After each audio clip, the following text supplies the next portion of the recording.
اعوذ باللہ من الشیطان الرجیم، بسم اللہ الرحمن الرحیم۔ السلام علیکم ورحمۃ اللہ وبرکاتہ۔ مومنین کرام، سوال پوچھا جاتا ہے کہ اگر غسل نہ کر سکیں تو روزہ اور نماز کیسے انجام دیں؟ دیکھیے، اگر انسان غسل کرے تو اس غسل کی وجہ سے وہ بیمار پڑ جائے، مطلب اگر وہ نہائے گا تو اس کو بیماری لگ جائے گی، چاہے وہ ٹھنڈے پانی سے ہو یا گرم پانی سے ہو۔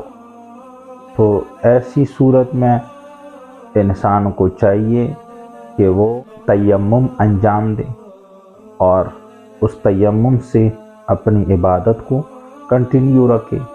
مطلب اگر اس کو صبح سویرے اس کے اوپر غسل واجب ہو گیا تو وہ اذان سے پہلے، روزے کے دوران اذان سے پہلے